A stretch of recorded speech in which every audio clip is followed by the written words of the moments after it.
trouble. He's been doing this for over 25 years. He wants you well and well paid. Call 706-722-1900 now. Adverse childhood experiences, or ACEs, can disrupt a child's sense of safety, stability, and connection, like exposure to violence, neglect, and abuse. 61% of Barnwell County adults report ACEs. They can lead to poor adulthood outcomes like health issues, substance abuse, mental illness, and lower academic achievement. Take the free questionnaire and get your ACEs score at access1.org.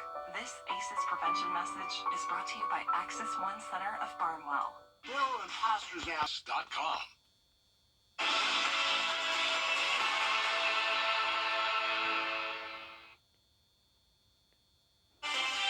Sunny skies and cool temperatures on the weather menu. I'll let you know how long that'll last. Coming up in your 5 for 6 forecast. Right now on News Channel 6 at 4, preparing for New Year's Eve without celebrating at bars in Augusta. We have reaction. And a veteran in law enforcement is running for sheriff, but it's not in the county where he works. We'll explain. Plus, a federal judge issues a ruling on Georgia's redrawn district maps, what he decided, and what it means for the upcoming elections. As your News at 4 starts now.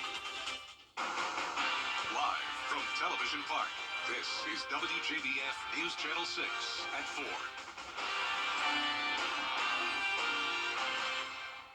Good afternoon, everyone. I'm Jenny Montgomery. Thank you so much for joining us. Coverage you can count on begins with bars being closed in Augusta this New Year's Eve because it's a Sunday, leaving people who live here making other plans for the big night out. Bria Smith is live now after speaking with some folks and getting reaction to the absence of Augusta bars this year. Bria? That's right. Well, New Year's Eve day, bars will be closed, but I spoke to some people who say they found other ways to celebrate. Earlier this month, local bar owners spoke out about being closed New Year's Eve day. It was a decision made by the Augusta Commission earlier in the year, not knowing New Year's Eve would fall on a Sunday. They chose Super Bowl Sunday as the one day throughout the year bars could be open. Now, folks who regularly celebrate in the bars throughout the city have had to come up with a new Plan A. And yeah, we always love going downtown. It's kind of a shame that the bars aren't going to be open. But we'll make the best of it and stay home, go to friends' houses, try not to host at our house. And Gigi's probably the most upset. Discussing the decision on 2024 Sunday sales at their first meeting of the year. Reporting live in Augusta, Bria Smith, WJBF, News Channel 6. All right, Bria, thank you very much. Lyft and the Georgia Governor's Office of Highway Safety are teaming up to help prevent drunk driving. Lyft account holders can use the code in the app to get a one-time $20 ride credit. Highway patrol officers say account holders can use the credit for rides in Georgia, but can only be claimed between 9 p.m. and 6 a.m. now until Tuesday, January 2nd. And if you do plan to ring in the new year with drinks, plan for a ride with a sober driver or expect to get pulled over. All across the two-state, officers are patrolling the roadways, watching out for impaired drivers. Officers say New Year's Eve is one of the most dangerous nights to be out on the roads. And speaking of New Year's Eve, meteorologist Miller Hyatt's got a peek ahead in our first check of the weather. Miller? That is right, Jenny, and the good news is on that coming up in your 5 for 6 forecast, Jenny. All right, Miller, thank you very much. The suspect wanted in a deadly Aiken County shooting has been arrested in Florence County. Tony Muldrow is being held on manslaughter charges in the death of 29-year-old Rondre Gamillion. Investigators found Gamillion unresponsive in a yard on Squire Street on Christmas Eve. He died on the scene. Muldrow is awaiting extradition to Aiken County. Georgia Governor Brian Kemp appoints State Representative Barry Fleming to the Columbia Judicial Circuit. The open vacancy was created by the retirement of Judge James Blanchard, Jr. A special election for his House seat will be needed in coming months. Soon-to-be retired Chief Deputy for the Richmond County Sheriff's Office, Patrick Clayton, announces his candidacy for Columbia County Sheriff. As a longtime Columbia County resident with an extensive 45-year law enforcement background, Clayton says he wants to be the sheriff for all people, regardless of their political affiliations. If elected, he says several issues he wants to attack are the lack of accessibility, visibility, accountability, fiscal conservatism, and operational tempo of incumbent Sheriff Clay Whittle. He also wants to incorporate body-worn cameras, outside investigations of serious use of force, raise deputy salaries and lower the sheriff's salary, and create more crime-deterring initiatives. I think the main thing that the citizens want from their sheriff is they want to know that the sheriff cares about them. And I have to tell you, my opponent, I believe he initially cared about the public, but it's been 10 or 15 years. He doesn't care about the citizens, and I think that's a big issue. Clayton says he plans on filing his declaration of intent as an independent in January. The Columbia County Board of Elections says Sheriff Whittle doesn't have to file one because he's the incumbent candidate. Qualifying for the seat will begin in March, and the election will be held in November. Georgia's congressional and state legislative maps were approved today by a federal judge. Governor Brian Kemp and the Georgia General Assembly approved the redrawn maps a few weeks ago.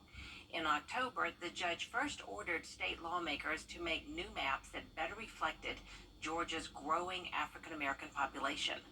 Last month, lawmakers returned to the Capitol for a special session where they voted on new maps, but civil rights groups sued, arguing the maps continue to dilute minority voting power of other groups.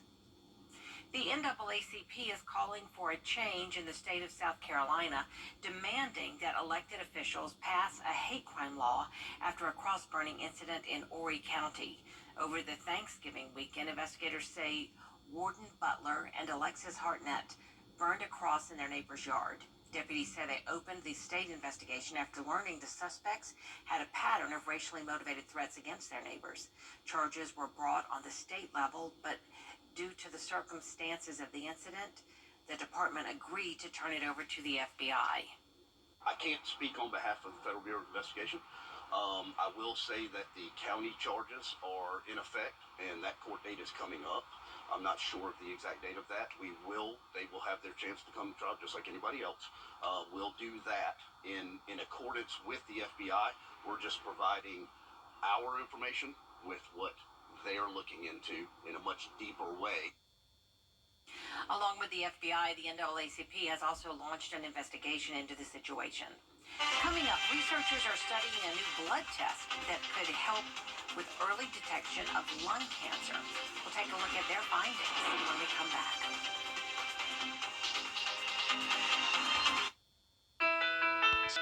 70 years ago, a local legacy was born that changed television forever.